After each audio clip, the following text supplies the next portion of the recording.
Oi, pessoal! Bem-vindos, bem-vindas à aula mais legal, que é a de História. E é verdade isso, viu? História super bacana, como toda pessoa curiosa quer saber da sua história, quer saber da sua história familiar, quer saber da história da sua cidade.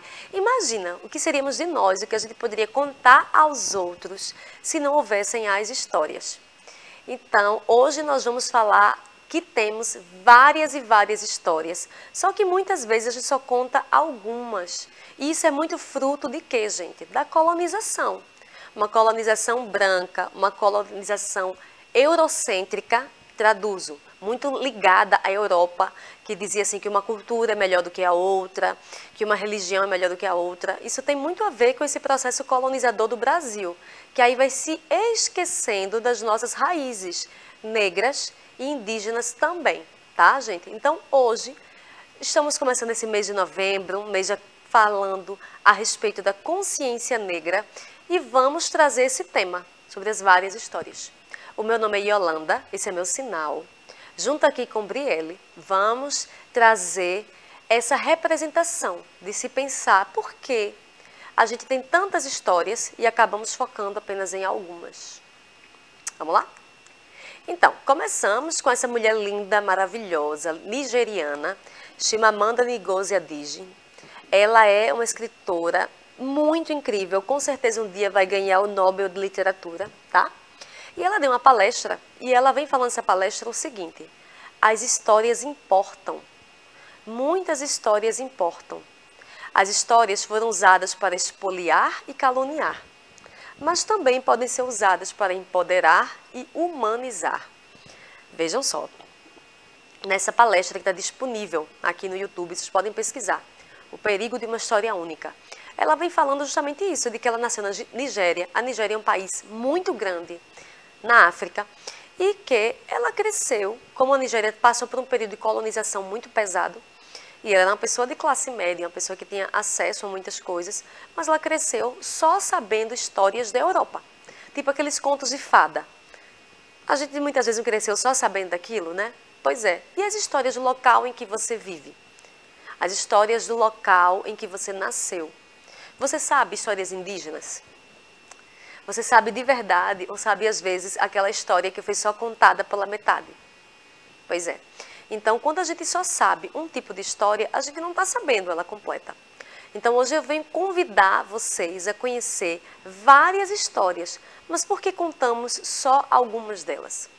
Está aí vendo uma imagem de uma professora, mostrando, né, para as crianças esse momento gostoso de estar contando história para as crianças.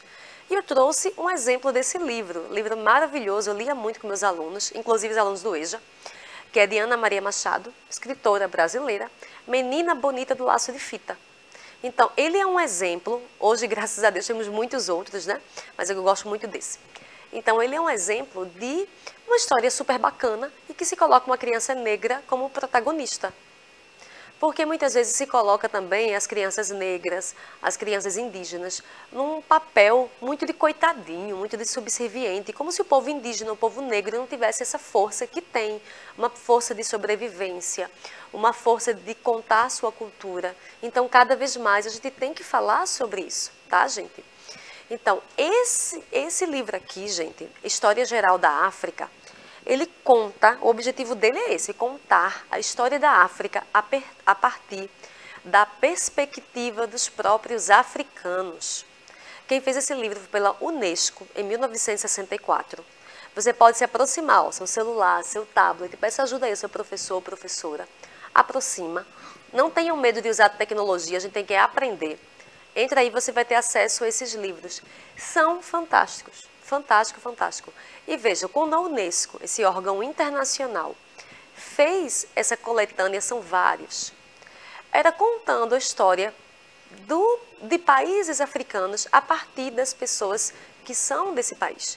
Que muitas vezes a gente sabe das histórias ligadas a outros povos contando a respeito deles. Por isso que eu perguntei, você sabe mesmo as histórias indígenas?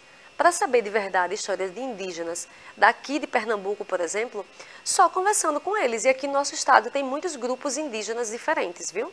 Vários e vários. A gente pode falar dos funiôs, a gente pode falar dos capinauá, então, e outros tantos. Só trazendo alguns exemplos. Porque muitas vezes chegam para a gente histórias distorcidas e até mentiras. Então, quem pode falar a respeito dos funiô, por exemplo, são eles. Eles que podem falar. E a gente que não é pode escutar e aprender, né? Mas você pode também aprender da sua história familiar com a sua família. E trago esse convite de caso você tenha interesse em fazer essa pesquisa, ver que seu professor ou professora, é super bacana essa coletânea e vai estar contando justamente isso. Porque muitas vezes se fala da África como se fosse uma coisa só, mas a África é um continente que tem mais de 50 países, países muito diferentes um do outro. Então, gente, a gente saber da história da Nigéria através de uma escritora como a Chimamanda é diferente de você saber da história da Nigéria por uma pessoa como eu que nunca nem lá fui. Ou, embora que eu sou uma pesquisadora, eu sou uma mulher negra, eu tenho esse interesse. Imagina então se for uma pessoa que não tem nenhuma ligação, se for uma pessoa que tem um olhar preconceituoso, vai estar contando já de forma preconceituosa. Então, é super importante a gente saber mais a respeito da história, por quem faz parte dela, por quem a pesquisa, por quem a estuda. Trazendo aqui para o nosso país, temos essa lei, a Lei 10.639, artigo 3, que é sobre o ensino de história e cultura afro-brasileira e africana. Por que essa lei, gente? Essa lei é de 2003 e o objetivo dela é falar porque tem várias histórias de luta e resistência para além da escravização negra.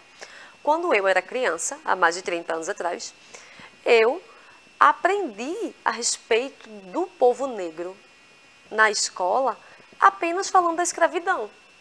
Não se falava da resistência, não se falava de muitos movimentos quilombolas que existiram durante séculos. Não se falaram nada a respeito de mostrar o povo negro e o povo indígena com esse empoderamento, como se tivesse só aceitado ser colonizado. Isso não é verdade. Então foi preciso criar uma lei, até para mudar os livros didáticos, para colocar as pessoas negras e as pessoas indígenas com a perspectiva de como elas são, né? E a gente poder levar cada vez mais esse debate, certo? Então, sugiro para vocês essa atividade, né? Vocês façam um debate entre vocês, qual o perigo de uma única história.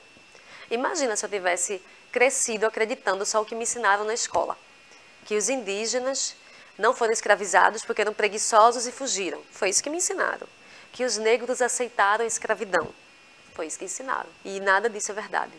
Então, debatam entre vocês qual o perigo de só saber um lado da história e vamos cada vez mais estudar, debater, pesquisar, ouvir histórias e ouvir as nossas histórias populares também. Tchau, gente!